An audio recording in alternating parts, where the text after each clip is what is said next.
Hello, and welcome back to Violet Memoir. We're in some place. Let's call this the other world. Yeah, let's do that. Yeah, that sounds about right. We were talking to friends, and then we fell into the other world. Good. Just an average day here. The room is uncomfortably white with how clean the floors are, but I swear for a small moment in the corner of my eye, I see the floor or the furniture rotting. It's it's never there when I look directly at it. The sterile feels fake. While the floor is absent of any dirt, there are little pan flips scattered across the floor, layers of colors and words that look almost pretty when you don't focus on them. Picking one up, it has a small raccoon crying on a desk. The whole thing is drenched in monochrome. The words, "Do you need someone to talk to? Does someone else need help?" are plastered across the top in big block letters. Okay. Weird pan flip. Weird. Does someone else need my help? The tightening in my chest worsens, and my breathing speeds up again. I know I shouldn't let this get to me, but it's all too much. This whole room is just too small. It's suffocating. Let me turn up the volume of the game a little bit. Let's do that. So you can get the ambient spooky factor that this game is going for. Dropping the pan flip, I rush out into an equally empty hallway. It's arguably just as eerie as the waiting room, but the relief that washes over me is much more prominent. Okay, Wallace, what exactly is going on? Am I dreaming again? Should I pinch myself? Does pain doesn't happen in dreams, right? Admittedly, I learned from a fictional romance book, but I think that's true. Pricking the back of my hand with the tip of one of my claws, there's a small rush of stinging pain that lasts only a moment before passing. I'm pretty sure that counts as pain, so not a dream. I hope it's not that much darker.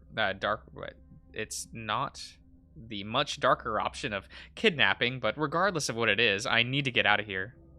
I'm contemplate but I contemplate calling out for everyone. They might be here too, but if this is a kidnapping, I don't want to tip off whoever took me here. Surely I'll find them eventually if I just look around.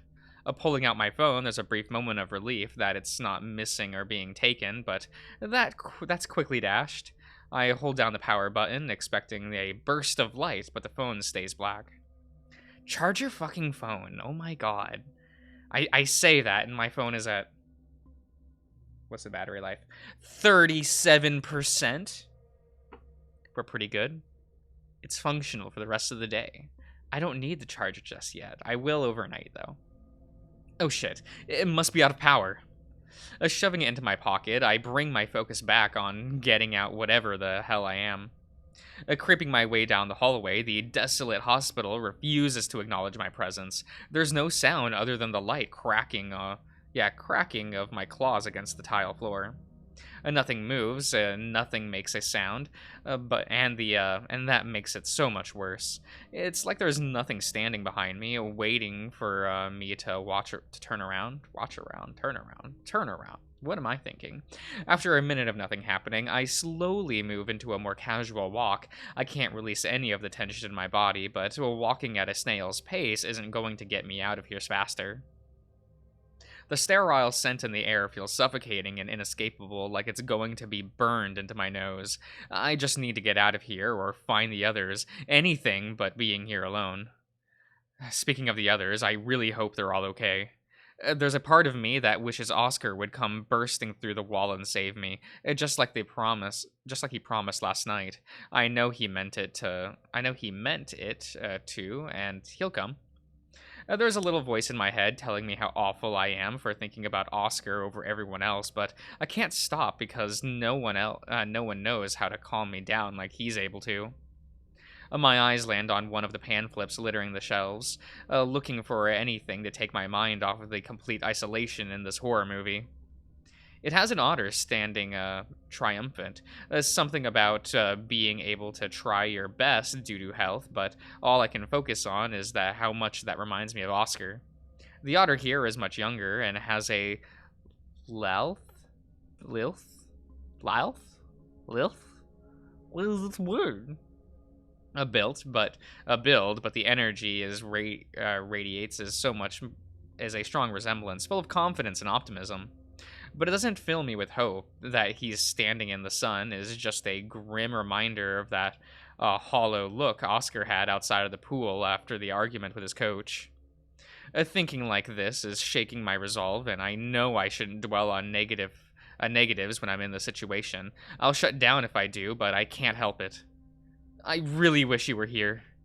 I'm so lost in my thoughts that I'm not paying attention to where I'm walking, and the moment my foot touches something that isn't the cold floor, my fur prickles like needles, and I let out a yelp, a borderline scream. I'm not sure if it's a raw fear empowering me, but I swear I jumped at least 4 feet into the air.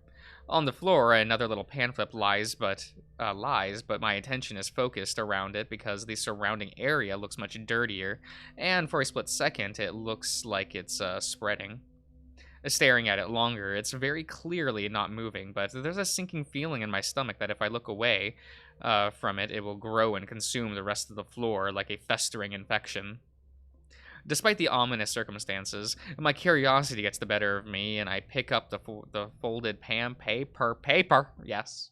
Reading what's written inside it causes the rest of the hospital to fall away, and that hideous feeling of dread swells with greater force within me. This is all your fault, Wally. Why do you always ruin everything? My hands begin to shake, and the piece of paper falls slowly to the ground. The world is spinning around me, and it's like time is slowing down and speeding up at the same time. Before I know it, I'm on my knees and my hands and knees, my head hanging towards the floor. The only sound I can hear is the uneven heaves of my breathing and the skin crawling, cracking of my claws digging into the lino below. I can't do this, not again. I can smell the beach in the distance, and I'm not even sure if it's real or just my head fucking with me again. Then, just as suddenly, there's a hand on my back. It's warm and soft, rubbing in strokes. It's like a lighthouse in the middle of a stormy night. Pushing everything out of my head as much as possible, I focus onto that hand, that sweet beacon. With only the sound of my rapid breathing and the light scattering of claws through fur, I'm able to push everything out of my mind and just exist for a moment. These few seconds feel like eternity. But eventually, my breathing slows. It's still a faster pattern than usual, but I'm able to finally move my body, if slowly. Looking up towards my savior, it's both unsurprising and somehow the biggest relief I've ever experienced. Lily? Hey, you doing okay? You look like you were having some trouble. She gives me a soft smile that reaches her eyes which are filled with concern and extremely exhausted. I can't imagine this has been any easier on her either, but she manages to push that aside for me. I'm fine, I swear. I just need a moment to, You don't have to make up an excuse. It's okay to need help. You don't got to be ashamed of it. I know. It's just embarrassing. You have nothing to be embarrassed of, especially around me. I can feel my ears burning, but there's a swell of happiness within my chest. I can't believe I have friends who care about me as much as she does. I wonder what Marcus would think of me now. Throughout all of this, she never stops brushing her fingers through my head fur. I can tell she wants to ask what's wrong, but surprisingly, she's showing a lot of resistance. I think I'm good. You sure? We don't have to go yet. In fact, I'd rather see as little of this place as possible. Not a fan of hospitals. Her face scrunches up in disgust, and it's very clear it's much more than just a simple dislike, but when she catches me looking at her curiosity, she wipes it off her face, bringing back that reassuring smile. It's certainly not my favorite of places, you can say that. Now come on, let's find the others and get out of here. Her hand leaves my head, and I feel an immediate yearning for it to return. That comforting touch. It's not something I've had in a long time. Maybe I can ask her to try it for me later. Taking her hand, I'm surprised by how easily she is able to pull me up. She's the same size as I am, but she pulls me up like it's nothing. Whoa! My dad's a self-defense trainer. Ex-military CQC stuff. I can kick any guy's ass, don't you worry. She preens at that and puffs out her chest in a way that reminds me a lot of Oscar. She's got a massive grin on her face, like him too, though. Excuse me. Her tired, sunken eyes are a grim reminder of how serious their situation is. She quickly drops the act, realizing this probably isn't the time for that before she waves me towards her. Expecting to continue down the hall like I had before, Lily walks past me and indicates for me to follow her. I came from that way. There's nothing but a bunch of lockers down, locked doors, even the stairwell. Do you think there's maybe a key in one of the rooms? Have you tried opening any of them? Not really. I was just hoping to find some stairs and get out. Walking towards one of the doors, she tilts her head and waits. The look of amazement in her eyes and the way her ears lean towards me makes me feel a bit silly. But I take a step forward regardless and pull on one of the doors. It doesn't budge at all. There's never the sound of a door struggling against a lock. It's like it can never be opened to begin with. What the? Lily doesn't look surprised at all, and there's a small resurgence of panic in my chest. It must be shown on my face because she places her hand on my shoulder in reassurance. Hey, it's okay. Not all the doors are locked. I found one that leads to this hallway. We're fine. We just need to find a way out. But this door, it didn't even rattle or anything. Yeah, I don't think these doors even lead anywhere. I tried kicking one down, but it was like I was hitting a wall. I don't even hear an echo on the other side. Where are we? No hospital is like this. I don't think that matters right now. Let's just keep moving. Yeah, okay. Does your phone work? Mine's out of battery. No, it doesn't. I fully charged it this morning, but it's not turning on. Don't worry. I'm sure it's just flat after we got knocked out for so long. I'm not sure if that's better or worse. That means we've been here for a while. Returning back to the room I woke up in, Lily peeks before taking a few steps in. She looks around for something before looking confused. Why is this one unlocked? Oh, I woke up here. You woke up in a room? I only woke up in the hallway on a gross floor. There's a temptation, to mention how I'd been on the floor as well, but I don't think now is really the time for semantics. What's this? Lily points towards a piece of paper on the ground where I had been lying. Did I miss it when I searched the room before? I swore there wasn't anything there, but maybe I missed it. As she picks it up, I feel a familiar sense of dread. What if it's another message directed towards him? What if it's...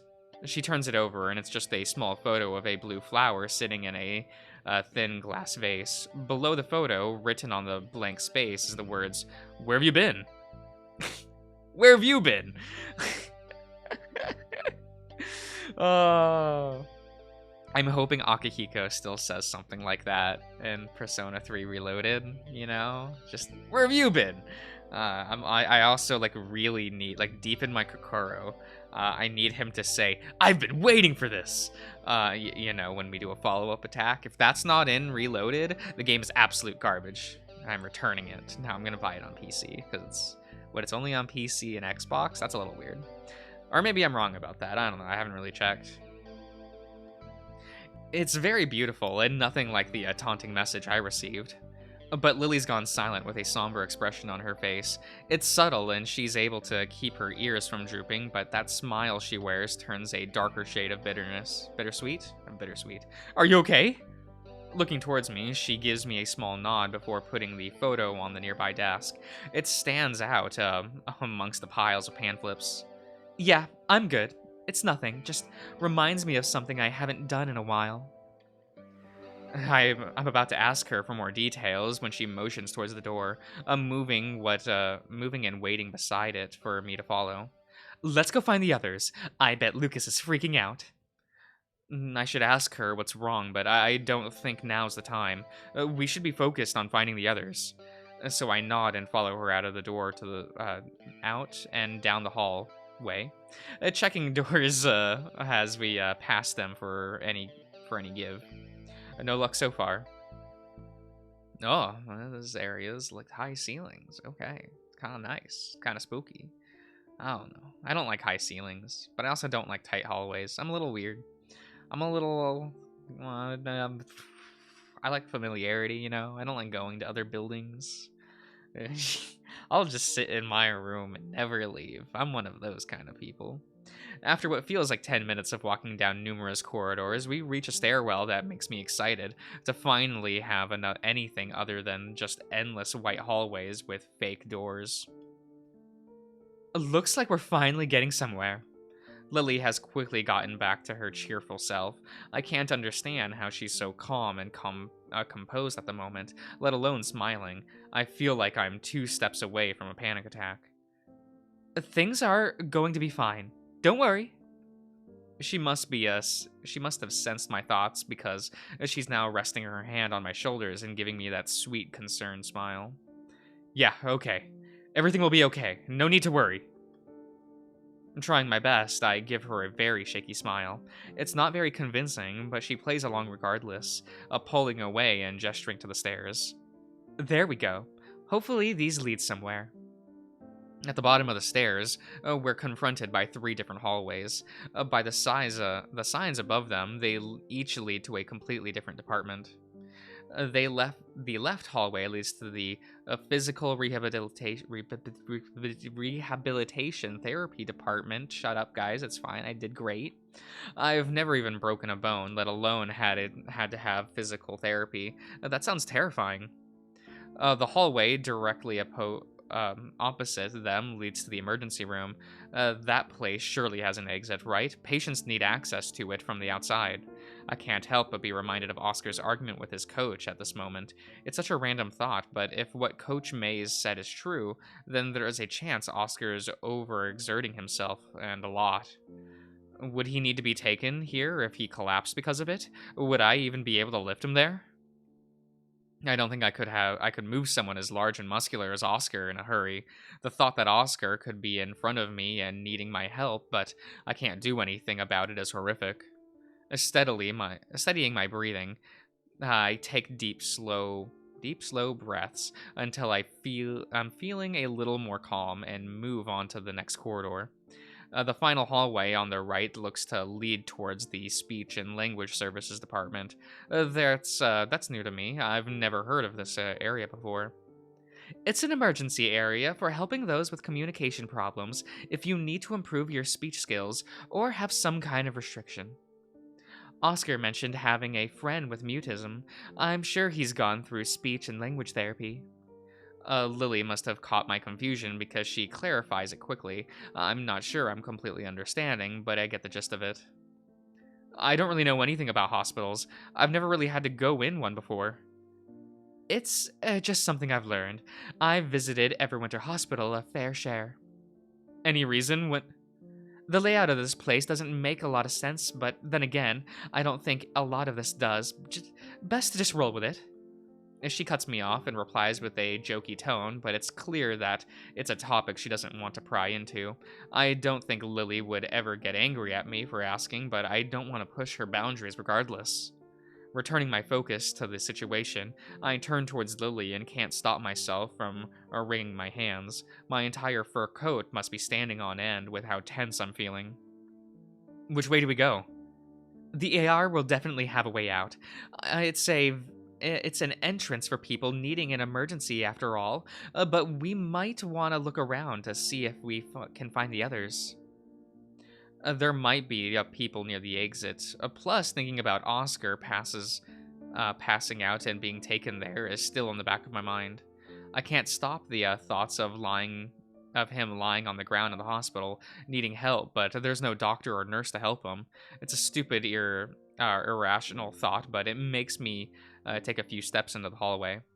As soon as I step into the corridor, there's a slam behind me, followed by a panic yell from Lily, and I can't stop myself from almost tripping over as I try to spin around. Behind me, where the doorway is to the hallway used to be, is a large set of metal bars blocking the exit. It looks like ones you'd see in a jail cell. Wallace, are you all right? What just happened? I don't know. The bars just fell from the top of the door. She's speaking quickly, but I can tell she's trying to keep her cool. In fact, it looks like she's managing to calm herself down rather well. I wish I could have that kind of self-control, because right now I can feel my heart racing within my chest and my breathing accelerating to a fever pitch. Reaching up to the bars, they're cool against the pads of my fingertips. A quick tap of my claws confirmed they're real and definitely metal. Gripping the bars, I have a half-hearted tug to see if there's any give at all, but quickly stop once I know it's not going anywhere. My upper body strength is weak as hell. As weak as it is, sorry. I can't move or bend metal bars. Lily, on the other hand, gives a much more enthusiastic attempt and pulls with all her might. I can see the muscles on her arms tense and veins pushing the fur on her neck. Eventually, she too gives up with an annoyed grunt, but if there's one silver lining, at least now I know she can easily beat me up in a fight. I don't think this thing's budging. Sorry. What do we do? Should we wait for help or what? I think it's best we split up here. You go deeper inside. Maybe you'll find someone or another way out. And I'll go down another hallway. Maybe we can meet up along the way. The thought of leaving Lily is terrifying. It takes an enormous amount of strength not to burst out in tears right now. But what if you get locked in too? It doesn't look like there's any keyholes, so I don't think we're going to get this open. I doubt we're coming back through here. I want to argue more, but there's nothing else I can add because she's right. Unless we find some mechanism that opens this, there's no way I can make it back. But I'm scared. I don't even have to say anything because Lily must see the fear written all over my face. She approaches a locked door and cups my face before whispering in a calming low tone. Hey, you're okay. You can do this, Wallace. I know you can. All I'm able to do is give her a silent nod. I'm not sure I believe her, but I'll try my best to live up to her expectations. Good. It's just a temporary split up. I'll catch up with you later. And she gives me a wave before disappearing down the speech and language service hallway, not giving me any chance to speak. It doesn't feel rude, but more that her trust is in me is absolute. It's reassuring in a strange roundabout way. Okay. I'll end the part here, everyone, so I'll see you guys around.